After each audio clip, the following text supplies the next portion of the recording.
What is going on, guys? Welcome back to the channel. If you have been following our mod playlist, you guys will know that we have been putting on a lot of HSM upper fuel filter kits and lower fuel filter kits. Today we have a customer who has both of those on his truck, and it's time to replace his fuel filters. I'm going to show you how so you don't run into any problems replacing these.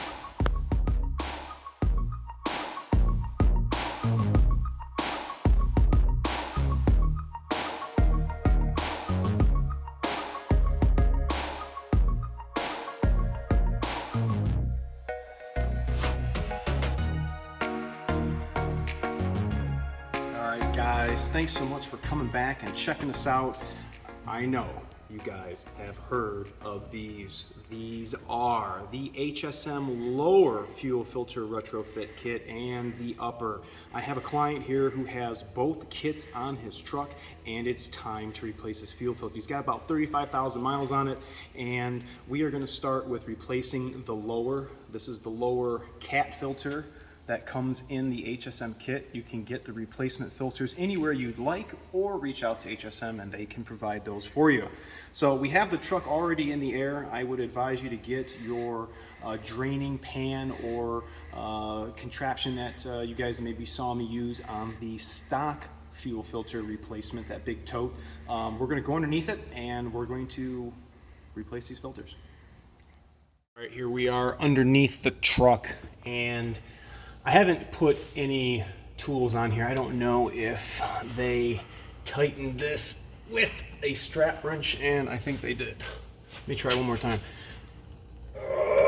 Yep. Strap wrench. Not too bad.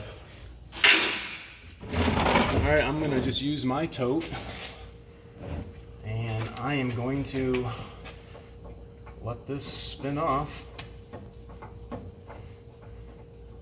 This has got a full tank of fuel in it. Now, a lot of guys were asking if this was going to cause the fuel to keep draining like it does on the stock. There it is. I don't have one silly drip coming down whatsoever. There is, however, an O-ring that you're going to have to change right here. Now that filter does come with the new one. It's going to work this off. Just going around these threads on this header. Okay. New one. I'm going to lube all up with the fuel that's from my fingers. And we'll just walk this all the way on. Make sure that it's sitting flat all the way up. And then I'm going to, I got some fuel on my hands. I'm gonna lube that gasket up. And I'm gonna spin. I guess I don't need this tote in my way. I'm gonna go ahead and spin this boy back on. I don't think I'm gonna reef it down on there. I'll just give it a couple of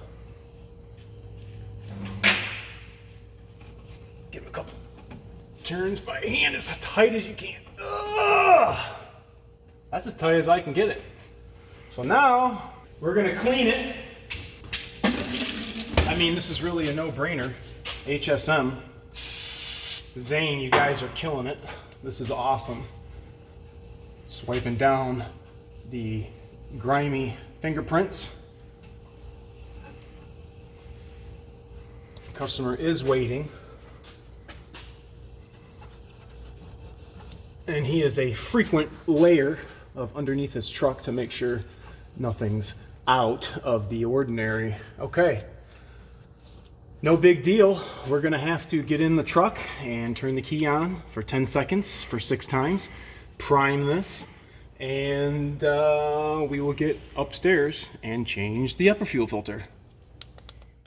All right, guys, here we are up top, and we're going to be replacing this fuel filter. Now, if you guys remember, this is the truck that we did the quick disconnect conversion on for the return line. Okay, that fuel line off. Just gonna collect the little bit of fuel that we're gonna leak out. I don't want this dude's truck smelling like fuel. So I'm just gonna tilt this line up. Got some spare rags over here. Okay, I'm gonna go for this one right here. This one's kind of a goofy one. I'm actually gonna be making a video for you guys showing how to take each one of these quick disconnects off so you're not fumbling around and getting a hold of me asking how you take these off and where do you get replacement clips, because if you're replacing clips, brother, that's not a good thing. All right, so I'm going for the return line right now. Now HSM's has a wrench that you're gonna need to use, but I have done away with the wrench, and I'll show you what we use. Here is the upper filter. We have added on this AN fitting and a different 90-degree Parker fitting. If you guys are curious and are interested in that, I advise you to check out the installation of this filter, and you'll see I put these in the description for you. So it looks like this koozie wasn't sitting in here correctly. I guess the guy who put it on didn't ensure that that was seated all the way. Take this off, and we're going to spin off this filter and put on their new HSM filter. Right here. Alright, so we've got the filter loose. Now, if you guys are wondering what filter that Baldwin has that fits this, this was coming off, come on. This was the Baldwin BF7967, but there's actually a newer one that we have out, that HSM has out, that's 4 micron absolute. Can I have that new filter, please? Thank you. Okay, I'm gonna get some of this fuel. I'm gonna take this O-ring. I'm gonna go ahead and spin the new HSM filter up.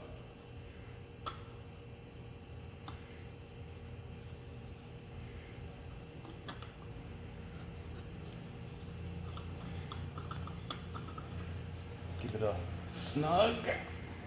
And then I'm gonna go ahead and push this koozie back on so that it can isolate it into its factory filter cup. Probably should reach out to HSM and maybe get another one of those just so that it looks a little more aesthetically pleasing than this scrunch right here. All right, we're gonna install this back on. Okay, filter going in. Gonna reverse the removal process. I'm gonna start with this return line that we made a quick disconnect with. Clicked the main feed line. This one kind of is hard to get on, even with the stock one. Gotta give it a good push. And then this guy's got the famous S&S disaster prevention kit on, and that is coming from the high pressure pump filter in. And we're just gonna make sure we don't have any lines hitting anything. Gonna give it a quick spritz of brake clean, and then we're gonna cycle the key. All right, fuel filter on. We're priming it. I can hear the air going through it now. You guys look at that S&S. Look at all that air coming out of the fuel system, going back to the tank. Fuel filter. Oh yeah. HSM for the win. I want to know right now, stop what you're doing and let me know in the comments if you guys are running the HSM upper fuel filter and or the lower fuel filter. Thanks so much for watching. Remember to like, comment, sub, share, and I'll catch you guys all fuel filtery next time. See ya!